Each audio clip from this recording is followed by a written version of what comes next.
The Assassin.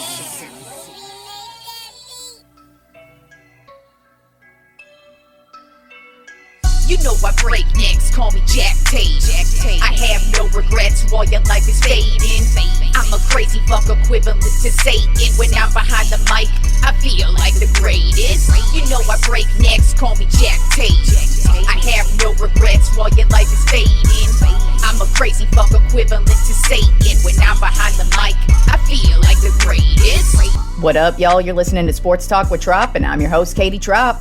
Well, before we get right into it, I have noticed I've gained some new fans over the last couple of weeks, especially now that I've started, football season's got going. And I knew I was going to have more listeners during football season because that's just how we do.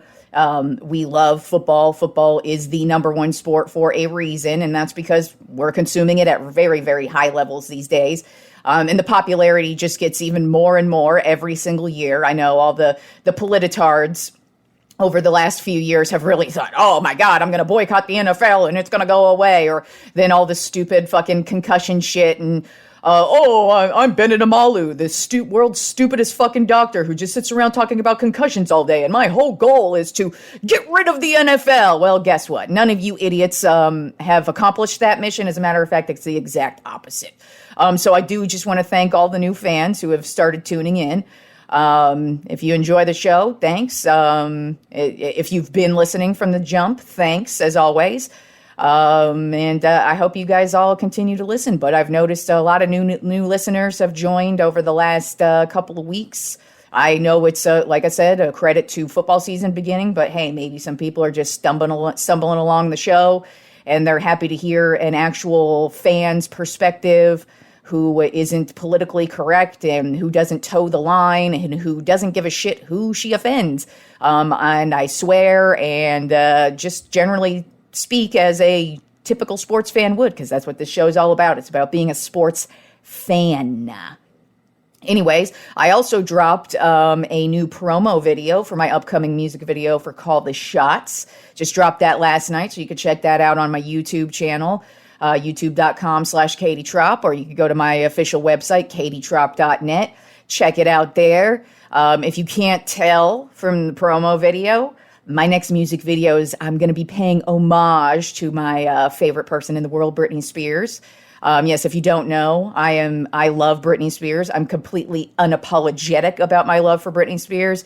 And that's what my next music video is going to be, just paying homage to the great Britney fucking Spears, bitches. So check it out, and I'll be dropping the music video on Tuesday. So I'll be promoting that again on Monday and Wednesday. Also, if you're a new listener, I am a rapper, and that beginning intro track, that is my song called Jack Tatum, and it was produced by the homie Ovi on the beat. So if you are new, you will be hearing me discuss my music, and if you have a problem with that, suck my motherfucking dick.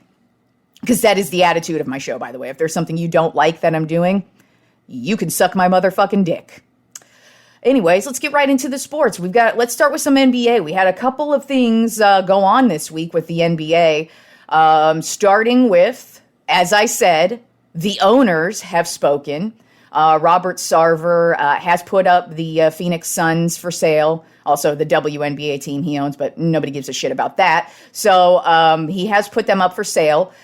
Because he was starting to receive pressure from the other owners. Oh, by the way, I still refer to the owners of the basketball teams as owners, not this new little retardo word of governors that they call them. Like, no, they're not in wheelchairs like the stupid ass governor of Texas here. They own the team. I don't placate to that stupid politically correct, we can't call them owners because that's what they used to call slave owners. Even though all these rich NBA players who probably also own other side businesses as well, I'm sure they refer to themselves as owners too, not governors, but I digress. Robert Sarver has put the Suns up for sale. I think it's kind of amusing how people are like, oh yeah, we got him. And it's like, you didn't get anybody. This guy's going to, if you don't recall, the Los Angeles Clippers, I believe, were the last team that sold in the NBA many years ago. And they sold for $2 billion.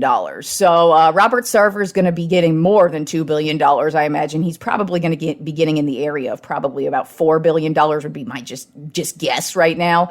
But all that money's going to be going to him. So you all think you got him because he's selling his team. No, he's going to make billions of more dollars and then probably create more businesses where he's going to treat more people like shit. So you didn't get anybody. He just has to sell his team. And, oh, by the way, if you think like this weeds out scumlords, no, I'm sure there's plenty of other owners throughout the league and in all the other sports who are just as scumbaggery. But hooray! We made the rich guy have to sell his team. And like I said, it had nothing to do with any of the outcry from all you idiots. It had to do with pressure from the other owners, and also a sponsor or somebody was threatening to pull out, which is also hilarious and hypocritical as well, because usually those companies have a whole bunch of sexual harassment lawsuits against them also, but we don't talk about that. Kind of like Nike, who's got like hundreds of sexual harassment lawsuits, still currently going through litigation, have been for many fucking years. But we don't talk about that. We all still wear Nike, right, guys? Go fuck yourselves, you fucking hypocrites. So sick of you stupid people. But regardless, Robert Sarver's selling the team, and he's going to make some type of billions of dollars, and all of y'all got your feel-good moment of the day, I guess. Then we also had something that didn't have to do with, like, people on the court. It actually has to do with the coach of the Boston Celtics, Ime Udoka. He has been suspended for the entire 2022 and 2023 season. This upcoming season, yes, that starts next month. He has been suspended. He hasn't been suspended by the NBA, though. He's been suspended by the Boston Celtics because they have this rule in place. And it's a rule where they don't allow their employees to date one another. And apparently he was in a consensual relationship with somebody on the Boston Celtics, and that's a big no-no for the Boston Celtics.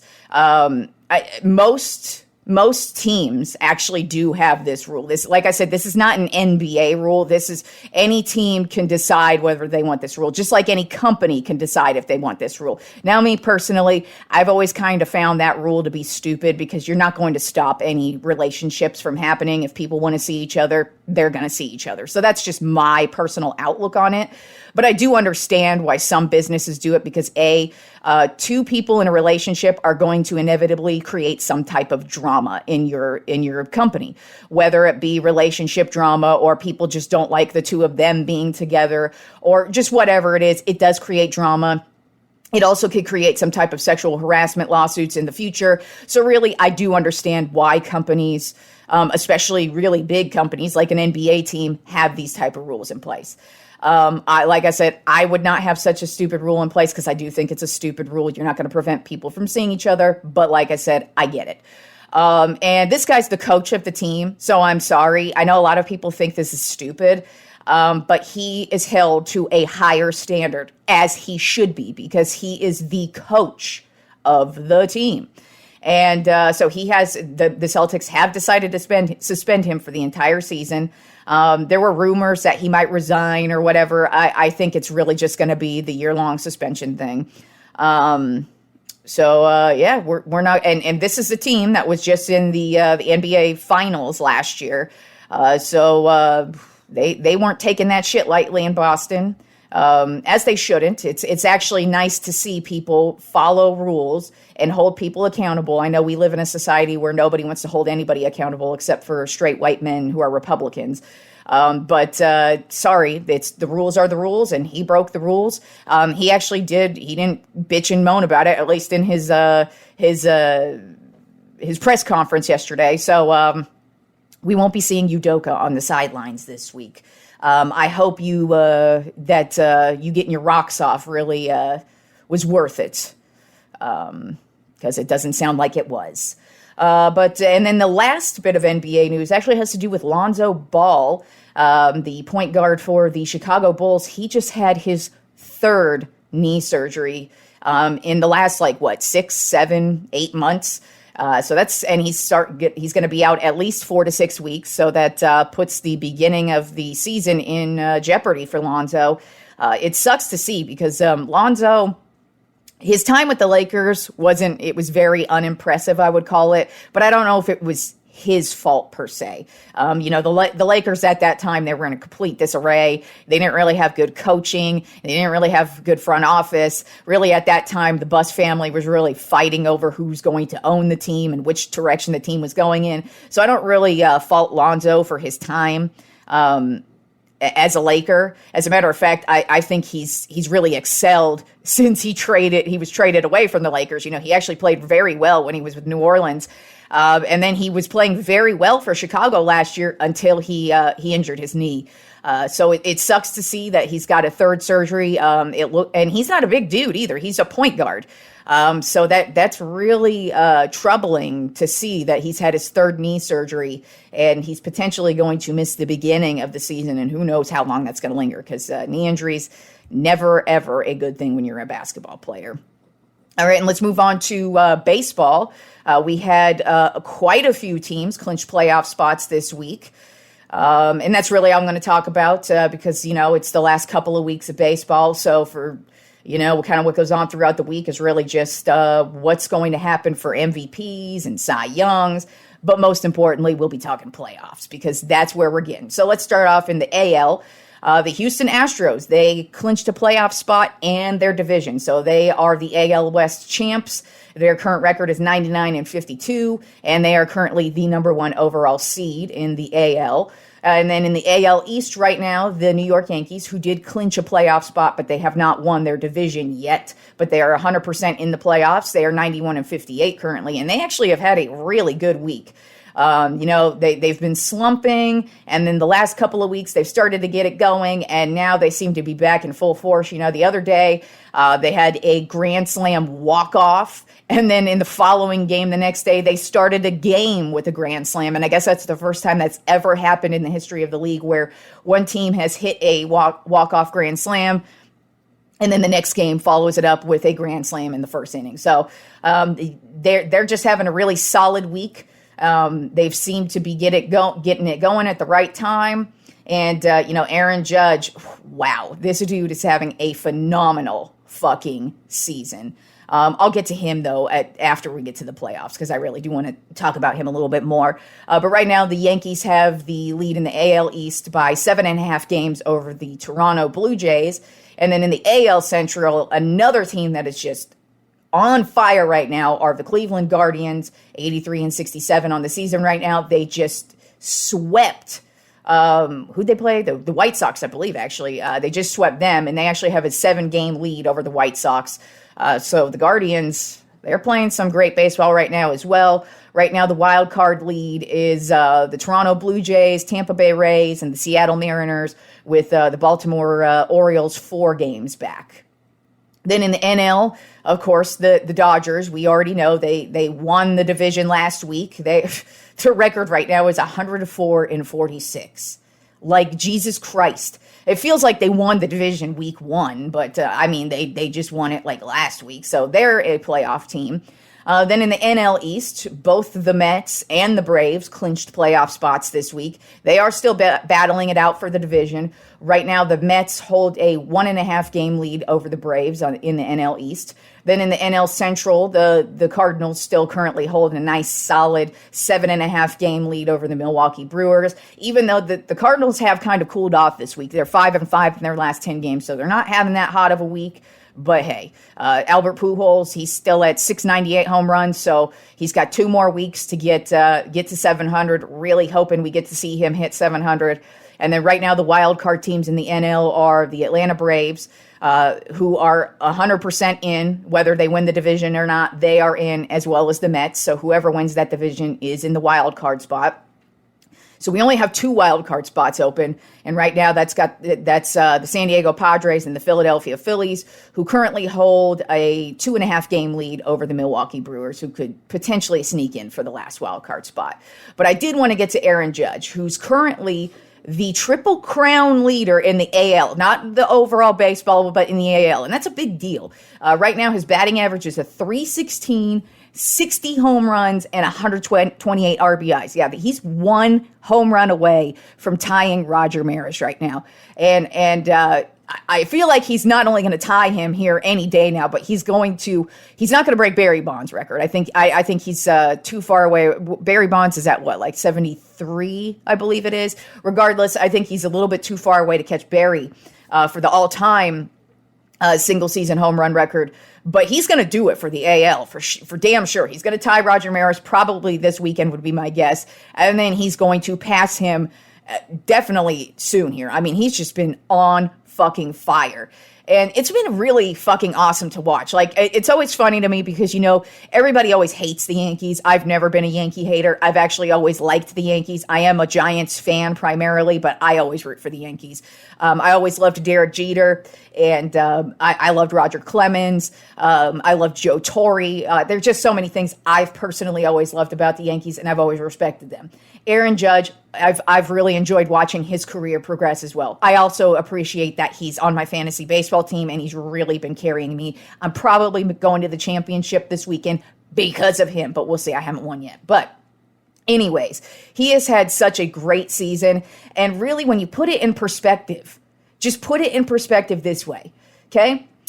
The last, home run hitters we saw that really weren't juiced up was the Hank Aaron days, Willie Mays, Babe Ruth, Roger Maris, these guys back in the 70s, the 60s, the early 1900s. We have not seen a dude like this dominate that hasn't been juiced up like this since the 70s. Just really think about that. So you really got to look at it and go, man, is Aaron Judge one of the best hitters of this generation? Now, I think it's too early to have that discussion, but damn, he's going to get that triple crown. It's looking like he's going to. I feel like he's definitely determined to get it. And I'm just enjoying the hell out of it because really, when Barry Bonds did it and when Sammy Sosa did it and Mark McGwire did it, they were all juiced up. And I've already mentioned before, I don't give a shit about the steroid era. I think all those guys should be in the Hall of Fame if they were Hall of Fame worthy. Because everybody was the majority of players were doing it at that time, and it was completely encouraged by the managers, by the coaches, by the owners, and by everybody surrounding them. So that is not their fault that is what the climate was at that time. But at this time, that is not the climate. And Aaron Judge has never been accused of being dirty. He's never failed a drug test. That doesn't mean he won't at some point, but since he has not, we got to assume that this is one of the best seasons we have seen from a hitter since the 70s. And that is just insane to think about and just put it in that perspective. And you really got to sit back and enjoy it and watch it. But it's really funny though, because you've seen a lot of stupid Yankee haters go, oh, it's because he hits in a home run ballpark. Well, really, how come a lot of these home runs have been hitting other ballparks? Or how come nobody else on the Yankees is even close to 60 home runs? You people need to get over yourselves. I know it's real easy to hate the Yankees, even though they haven't won shit since they won in 2009 was their last World Series that they won. So you Yankee haters kind of need to get over that because they really haven't won shit in years. So, but Aaron Judge, man, loving what I'm seeing from this dude. I really not only do I hope to see Albert Pujols hit 700 home runs, but I want to see Aaron Judge get this triple crown. I would love to see Aaron Judge get his triple crown. I mean, he's got 60 home runs. The next closest person to him is, what's his face in Philly? Kyle Schwarber. He's at 40. He's 20 home runs away from him. And Schwarber's having an excellent season. And then in RBIs, closest to him is Pete Alonso. Now, Alonso's at 121, so that's not too far away from him. But still, Aaron Judge is just fucking dominating this season, and it's just fucking phenomenal to see, at least in my opinion. Really would love to see the dude make the Triple Crown, though. That would just be excellent to see. All right, and then let's move on to football. We had a Thursday night football game last night. I would call it very uneventful and boring. Cleveland ended up getting the win 29-17, which wasn't shocking. Actually, the first half wasn't too bad. It actually looked like it was going to be a competitive game. I was like, holy shit, we've got offense and we got, Mitch Trubisky. That dude needs to, I feel like the Steelers really need to sit the dude down because he's not that good.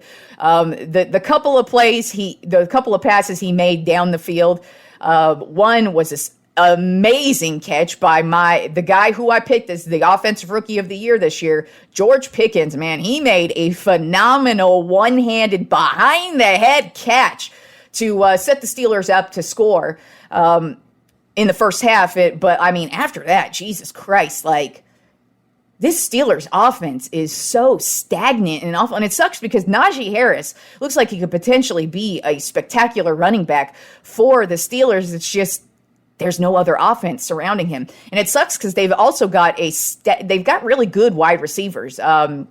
You've got Claypool, who had a breakout season last year. Then you've got Pickens, who, like I said, I feel like is going to be the offensive rookie of the year. And he made a huge play last night. I expect him to make more huge plays as the season goes on. And then they have Deontay Johnson as well. And then they've got the tight end, Freiermuth. So it's like they've got a lot of offensive weapons. It's just the quarterback position, man. Like, Trubisky is he's just bad. And I kind of feel like it's not going to get any better. So you might as well throw in the rookie at this point. Now, obviously, Mike Tomlin, he's going to do what he wants to do because he's the coach. And he sees things and knows things that we on the outside don't know. Maybe his whole plan this whole entire time has been to play Mitch Trubisky for the first 4 games and then see how it goes. I don't know what his deal is, but I really feel like they might want to move on from him. The Browns, on the other hand, they had a pretty solid game last night. Nick Chubb, he went for over 100 yards and a touchdown. He had a very, very good game. He made some huge plays offensively. Jacoby Brissett, he held them down. He had this dart that he threw towards the end of the game last night where, unfortunately, it was thrown so hard that Amari Cooper couldn't make the catch because it was just so... He probably didn't expect that type of a throw from Brissett.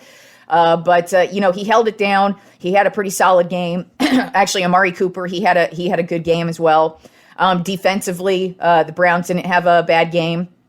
So overall, they looked pretty solid. The second half was, like I said, very uneventful compared to the first half. And just one thing I had to note, and it was something I noticed throughout the entire game, but that Brownie the elf, little guy, your little mascot drawn in the middle of the field at the 50-yard line, that thing is fucking creepy. And that was my first thing, like right off the bat. Like at first I didn't really notice it because I don't really care about the mascot in the middle of the field. And this is the first year that the Browns have done this. Because if you don't know what Brownie is, he is the actual first mascot of the Browns, like many moons ago, like in the early 1900s, that was their mascot when football first started. They did this fan vote, and apparently that's what the fans wanted, was this creepy fucking elf.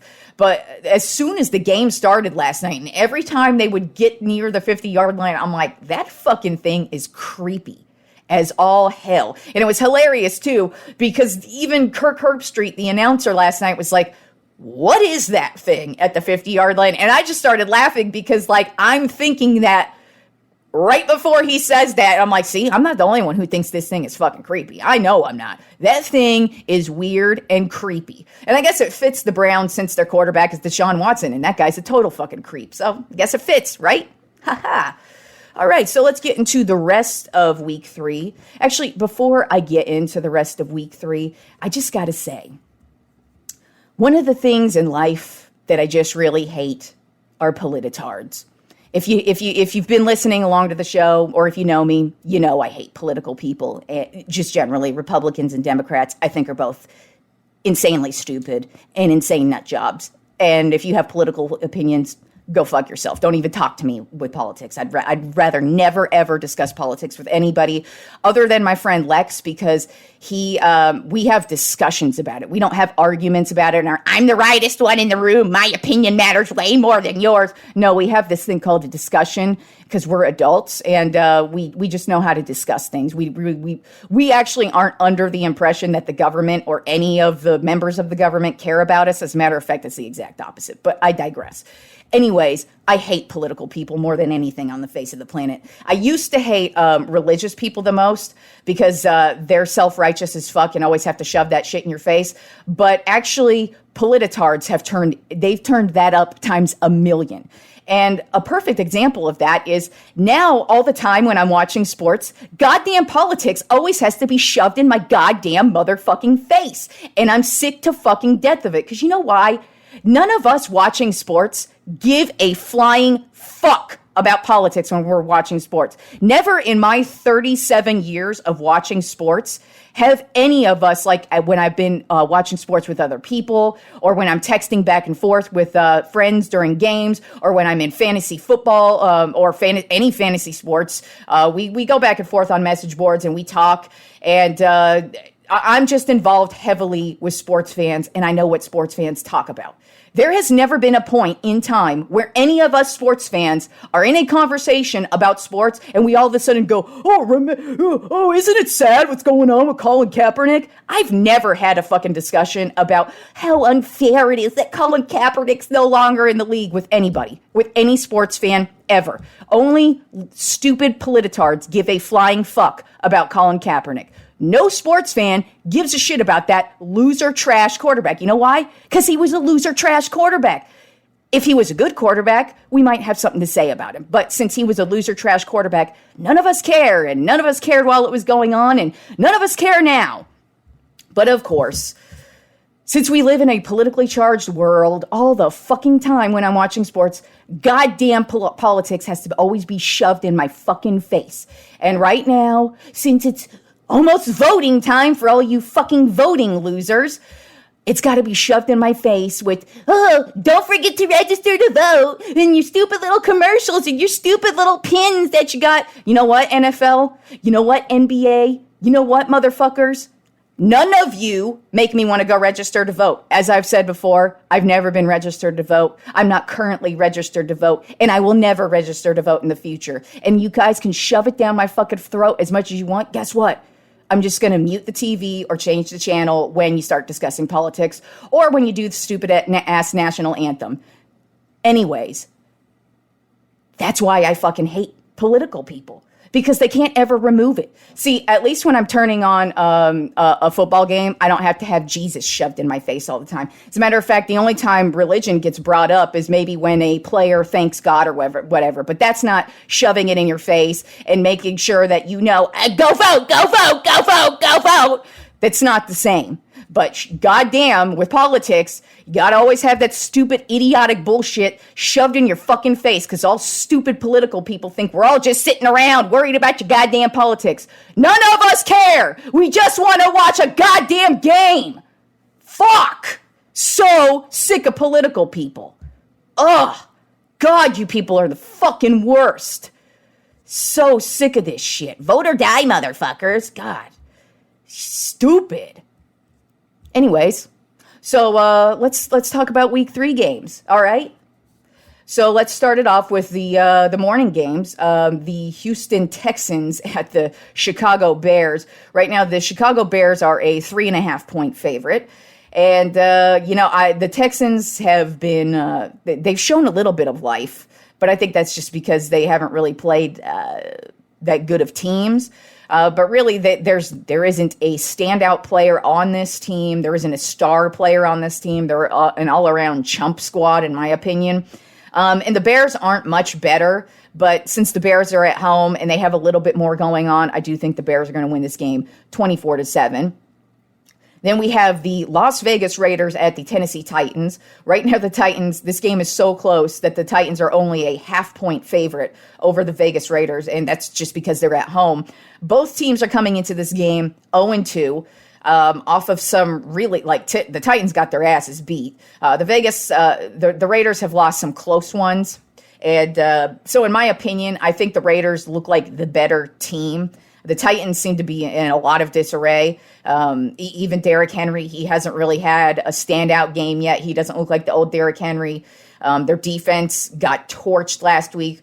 The Raiders, on the other hand, their offense has shown some life. It's just their defense has let them down at the end of both of the games that they lost. So I do think in this matchup, both teams are desperate for a win.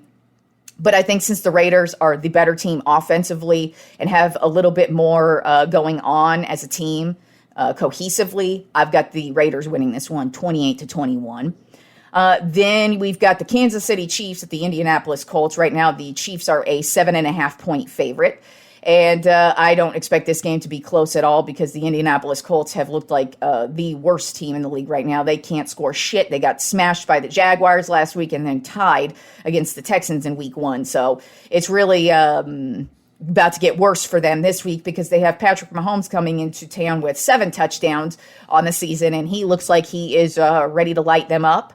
And I got the Kansas City Chiefs winning this one 31-10. Then we've got the Buffalo Bills at the Miami Dolphins. Right now, the Bills are a 4.5-point favorite. The Dolphins offensively look really good, but defensively, they don't have a lot going on, and that's not a good thing against the Buffalo Bills. Buffalo Bills look like they are the best team in the league, and I expect this to be a battle to start. I think it's going to be a close first half, but then I think the Bills are going to start to run away with it in the second half, and I got them winning 41-21. Then we've got the Detroit Lions at the Minnesota Vikings. Right now, the Vikings are a 7.5-point favorite, which I think is very odd because I don't know why they're favored by so much. The Vikings aren't that good of a team, especially with what they put on the field on Monday night. And Detroit, they haven't been actually blown out in any of the games. They won last week, and then the week before, they were getting blown out in the first half, but they made it a game in the second half. So I don't really know why the Vikings are favored by so much. I do have the Vikings winning this one. I expect it to be a close battle, though, just because Detroit is really battling. I don't think they're a good team. I wouldn't call them a playoff-worthy team yet, but they're definitely going to fuck some teams up this season. I think they're going to surprise a few teams and get some wins that we don't expect them to get, but I don't think that's going to be this week. I think the Vikings will get back on track offensively this week and get the win 24-17. And we've got the Baltimore Ravens at the New England Patriots. Right now, the Baltimore Ravens are a 3.5-point favorite. And I expect this to be a rout by Baltimore. They're coming off of that tough loss last week against the Dolphins. In New England, they are coming off of a win, but New England is not. Their offense is trash. Their defense is, they don't really have a lot going on. And so I expect Baltimore to roll over the Patriots 35-14. Then we've got the Cincinnati Bengals at the New York Jets. Right now, the Bengals are a 4.5-point favorite. They are coming into this game 0-2. The Jets are coming off of that big win against the Browns last week, but I expect the Jets to fall back down to earth, and I expect the Bengals to get it together. They've had 2 very bad first halves to start, and then they get it going during the second half. So I do expect them to get it going this week, and I have the Bengals winning over the Jets 28-13. Then we've got the Philadelphia Eagles at the Washington Redskins football team Commanders. I've got right now the Eagles are a 4.5-point favorite over Washington. And I think this is going to be a close battle. It is a division matchup. The Eagles and the Commanders, they always play each other very well. And sometimes it turns into a crazy matchup and you really don't expect it. And that's actually what I expect this week from the both of them. Carson Wentz actually is one of the league leaders in touchdowns right now. He's got 7 touchdowns. So he's actually having a pretty decent season.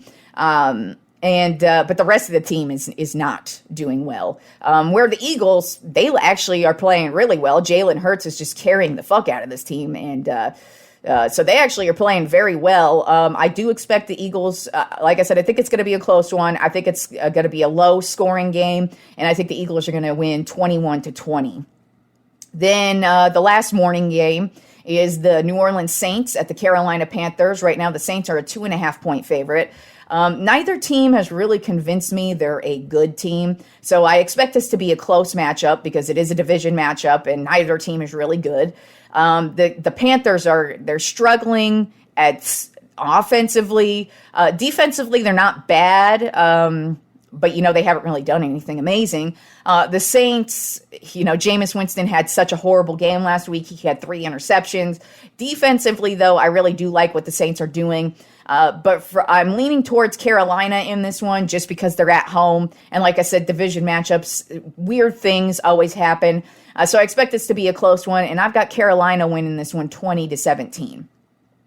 Then the afternoon games, we've got the Jacksonville Jaguars at the Los Angeles Chargers. Right now, the Chargers are a 7.5-point favorite. It's looking like Justin Herbert is going to play, even though he's got that fractured rib, which really you could tell was bothering him towards the end of the game. But so far, they're not making it sound like he's going to be missing the game at all this week.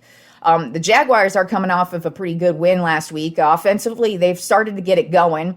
You could tell that Doug Peterson's really got this team believing in what they're doing, at least offensively, and so they look pretty solid. But if Justin Herbert plays and the Chargers look like they've looked all season so far in the first 2 games, I expect them to roll over the Jaguars 33-20. Then we've got the Los Angeles Rams at the Arizona Cardinals. Right now, the Rams are a 4.5-point favorite. You've got the Cardinals coming off of that crazy last-second overtime win last week. And then you've got the Rams coming off of a pretty big ass-kicking, even though they almost gave it up in the end. But, the first month of football is going to be sloppy from everybody, and I just kind of expect some weird games to happen. Now, this is a division matchup, and both of these teams play each other well. They've got high-flying offenses, so I really kind of expect this to be a back-and-forth offensive battle between the both of them. But I think the Rams have the better defense, and I think in the end that's what's going to get them the win. And I've got the Rams winning 35-31. Then we've got the Atlanta let's call them the Braves. We've got the Atlanta Falcons at the Seattle Seahawks, which is just the barn burner game of the weekend. Right now, the Seahawks are a 2.5-point favorite. I really didn't know who to pick in this game because both teams are so atrocious. But I mean, so far from what I've seen in the first 2 games, Seattle's offense is garbage. And Atlanta's offense is actually not bad. They could score a lot of points. So I don't really expect this to be a high-flying game, but I'm going with Atlanta just because of what they've shown me in the first 2 weeks as opposed to what Seattle's shown me in the first 2 weeks. I've got Atlanta winning this one 17-14.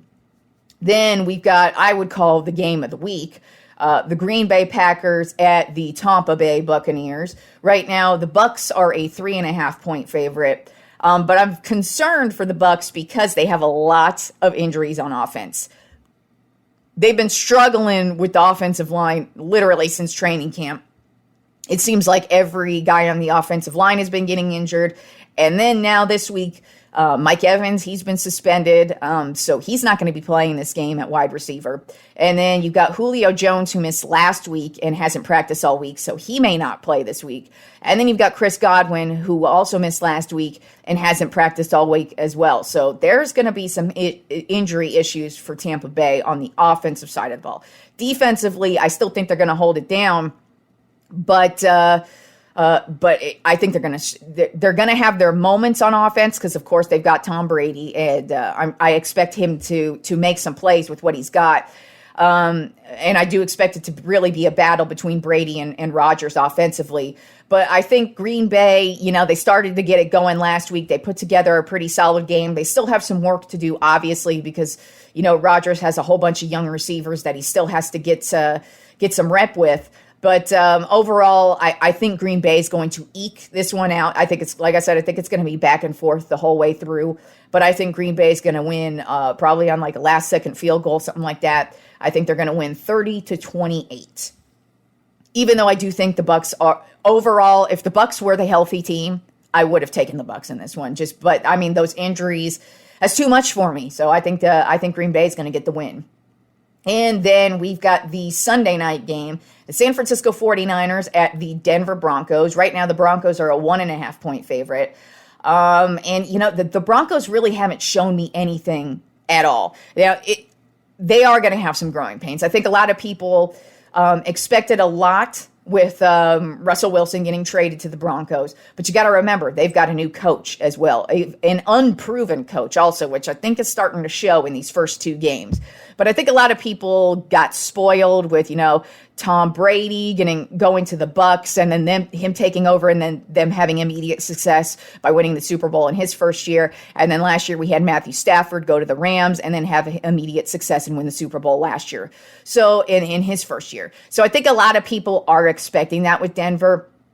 And I wasn't. I expected them to have their growing pains this year, but I also expected them to probably be like a wild card playoff team. But right now, they're not looking like that. Offensively, they look bad.